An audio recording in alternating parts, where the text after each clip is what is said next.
자, 먼저 이제 오늘 두 가지가 나옵니다. 하나는 여섯째 천사가 대접을 이제 땅에 붓는 게 나오고, 그다음에 일곱째 천사가 이제 마지막 대접을 붓는 게 나오는데, 오늘 여섯째 천사가 대접을 부으니까 12절에 보니까 이제 그 대접을 유브라데, 큰 강 유브라데에 쏟았다 이렇게 얘기를 하고요. 강물이 말라서 동방에서 오는 왕들의 길이 예비되었다 이렇게 이야기를 합니다. 이제 전쟁이 준비되는 것입니다. 전쟁이.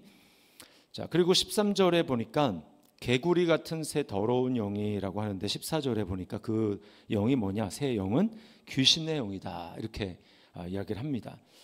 그래서 그 영이 용의 입과 짐승의 입과 거짓 선지자의 입에서 나오니, 우리가 계속해서 살펴보지만 사탄은 하나님을 계속해서 모방합니다. 하나님이 삼위일체이기 때문에, 그래서 하나님을 요한계시록에서 보좌에 앉으신이라고 하고, 그 다음에 이제 아들을 어린 양이라고 얘기를 하죠. 어린 양. 그리고 성령님을 일체 일곱 영이다 이렇게 얘기를 하지 않았습니까? 똑같이 마귀도 용이 나오고, 그 다음에 용이 권세를 준 바다에서 나온 짐승이 나오고요. 그 다음에 또 이제 땅에서 올라오는 짐승, 곧 거짓 선지자, 이렇게 이 세 삼위일체, 악의 삼위일체가 나옵니다. 계속해서 흉내를 내는, 모방을 하는 거죠. 그래서 그 귀신의 영이 이 용의 입과 짐승의 입과 거짓 선지자의 입에서 나온다라고 이야기를 합니다. 그리고 14절에 보니까 온 천하 왕들에게 가서 하나님 곧 전능하신 이의 큰 날에 있을 전쟁을 위하여 그들을 모으더라. 사람들을 속여서, 왕들을 속여서 지금 그들을 전쟁하도록 하나님과 이제 마지막 어린 양과 마지막 일전을 벌이기 위해서 그들을 모으는데, 어디로 모읍니까? 16절에 보니까 아마겟돈이라 하는 곳으로 이렇게 모은다고 얘기를 하는데, 그래서 이제 이 아마겟돈 전쟁이 벌어지는 곳입니다.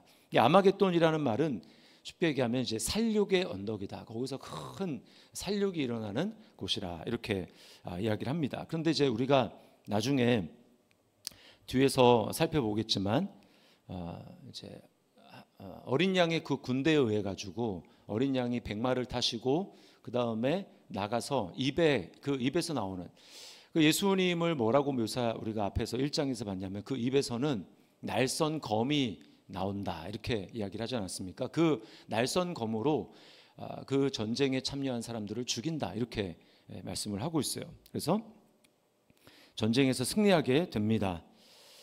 자, 그런데 우리가 이 마지막 때에 이 귀신의 영들이 사람들을 속인다고, 그래서 어린 양의 반대편에 서서 전쟁을 한다고 하잖아요. 그럼 우리가 어떻게 그 귀신들의 영에 속지 않고 우리가 하나님 편에 서서 승리할 수 있는가라고 하는 것이 오늘 15절에 나옵니다. 15절에 보니까 깨어 자기 옷을 지켜 벌거벗고 다니지 아니하며 자기의 부끄러움을 보이지 아니하는 자는 복이 있도다 이렇게 이야기를 합니다. 자기 옷을 지켜서 벌거벗고 다니지 아니한다. 우리가 이제 앞에 2장과 3장에서 봤을 때 책망을 받은 맨 마지막에 나오는 그 7교회 중에 라오디게아 교회가 있었잖아요. 그 교회는 나는 부자다, 부족함이 없다 이렇게 얘기를 했지만, 예수님은 뭐라고 말씀하시냐면 너는 가난하고 곤고하고 가련하고 또 벌거벗고 수치스럽다 이렇게 말씀을 합니다. 그래서 나에게서 옷을 사서 입어야, 너의 수치를 가려서 입어라 이렇게 이야기를 하시지 않습니까? 근데 지금 똑같이 나오고 있어요. 이게 지금 배경이 되는 게 열왕기에 보면 이제 아합을 하나님이 심판하기 위해서 천상에서 회의가 벌어집니다. 천상에서 회의가 벌어지면서 누가 아합을 깨워서 전쟁에 참여하도록 할 것인가 그랬더니 그 천상회의에 참여했던 어떤 영이 내가 가서 선지자들에 있어서 그 거짓 이제 예언을 하도록 하겠다. 그렇게 해가지고 선지자가 거짓 예언을 합니다. 그래서 아합이 이제 전쟁에 나가기 위해 선지자들한테 묻는데, 내가 이 전쟁에 나가야 될까, 나가면 이기겠냐 이렇게 물어보니까 그 거짓 선지자가 무조건 승리한다. 근데 이제 참 선지자였던 그 선지자, 지금 제가 이름은 기억이 안 나요. 근데 그 선지자는 나가면 지금 이스라엘 백성들이 다 자기가 환상으로 보는데 다 져서 흩어져서 지금 죽게 생겼다라고 이야기를 합니다. 근데 결국은 미혹을 받아서 전쟁에 나가서 그때 아합이 결국은 죽게 됩니다. 그러니까 속는 거죠. 거짓 선지자들이 마지막에 사람들에게 기적과 막 이런 것을 통해 가지고 사람들을 미혹하고 속이는 것입니다. 자, 그때 여기에 지금 벌거벗고 다니지, 자기 옷을 지켜서 벌거벗고 다니지 않는다, 자기 부끄러움을 보이지 않는다라고 하는 것은 무엇인가 하면 깨어 있는 삶을 이야기를 하는 것입니다. 깨어서 기도하는 삶을 얘기를 하는 거죠. 성경에서 항상 깨어라고 하는 말은 기도와 연결이 되어 있습니다. 예수님이 십자가에 못 박히기 전에 제자들과 겟세마네 동산에 갔을 때 너희는 깨어 있어 기도하라 이렇게 말씀을 하셨어요. 그리고 주님이 내가 올 때 믿음을 보겠느냐, 내가 다시 이 세상에 올 때 믿음을 보겠느냐 이렇게 말씀을 하시는데, 그 믿음이란 뭐냐면 그 바로 앞에 보면, 그 비유의 맨 앞에 보면 항상 기도하고 낙심하지 아니할 것을 저희에게 비유로 가르치셔서 이렇게 말씀을 합니다. 그러니까 예수님이 다시 오실 때 깨어서 믿음을 가지고 있는 사람은 어떤 사람이냐? 그 사람은 바로 항상 기도하면서 낙심하지 않는 사람, 인내하면서 계속 기도의 자리를 지키는 사람을 말하는 거예요. 그리고 여기 자기 옷을 지켜 벌거벗고 다니지 않는다, 부끄러움을 보이지 않는다라고 하는 것은 내가 다른 것이 아니라 오직 예수 그리스도께서 나를 위해서 베풀어 주신 그 은혜, 그 예수 그리스도의 십자가의 공로, 그 의를 힘입어서 내가 하나님 앞에 의롭다함을 받는 그 믿음의 삶을 살아가는 것을 이야기를 하는 것입니다. 그런 사람들만이 매일매일 깨어서 기도하며 예수 그리스도의 의를 덧입어서 영적인 전쟁 가운데 나아가는 사람만이 속임을 받지 않고 승리할 수 있다라고 이야기를 하는 거죠.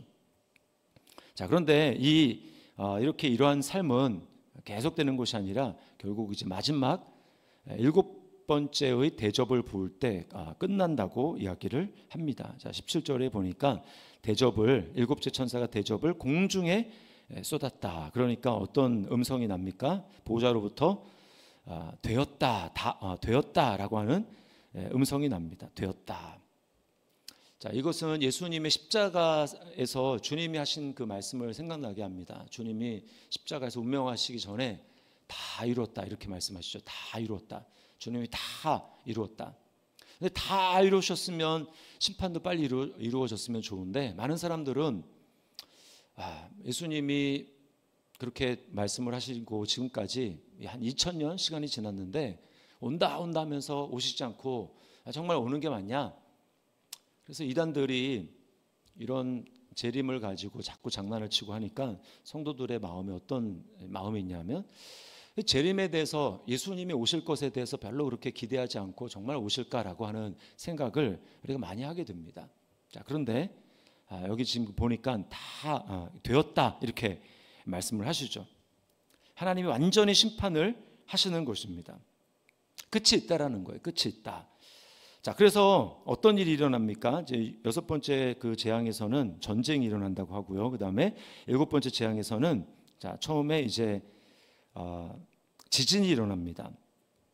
지진이 일어나서 18절에 보니까 큰 지진이 있는데, 사람이 땅에 있어 온 이래로 이같이 큰 지진이 없었다. 전무후무한 그런 지진이 있을 거라고 얘기하고요. 그 결과 19절에 보니까 큰 성이 세 갈래로 갈라지고 만국의 성들도 무너지니, 세 갈래로 갈라진다. 땅이 세 갈래로 쩍쩍 갈라진다라는 거죠. 성들이 무너지고, 그다음 20절에 보니까 각 섬도 없어지고 산들도 간데 없더라. 다 무너지는 이런 상황이 일어난다라는 것입니다. 제가 좀 찾아봤습니다. 제가 이제 관측 이래로 사람들이 가장 큰 피해를 받은 게 뭐가 있을까, 또 가장 큰 지진이 뭐가 있을까라고 했는데, 가장 큰 지진이라고 하더라도 거기서 바로 제일 많은 사람이 죽은 건 아니더라고요. 또 꽤 큰 지진이고 많은 사람이 죽은 게 2004년에 있었던 인도양 지진 및 쓰나미입니다. 이때 9.1 규모로 지진이 일어났는데 사람들이 20만 명이 넘게 죽었어요. 그리고 30m의 쓰나미가 이제 몰려왔다고 그렇게 얘기를 합니다. 엄청나게 큰 지진, 그거랑은 상대도 되지 않는 엄청난 지진이 일어날 것이다라고 말씀을 하고요. 그리고 또 우박이 내립니다. 21절에 보니까 무게가 한 달란트나 되는 큰 우박이 하늘로부터 사람들에게 내린다. 한 달란트는 60kg입니다. 상상할 수 있습니까? 60kg 되는 우박이 내린다. 그럼 거기 뭐 다 죽는 거죠. 그냥 맞으면 다 죽는 겁니다. 그리고 다 박살 나는 거죠. 엄청난 하늘로부터 폭탄이 내려서 다 맞아서 죽는 것입니다.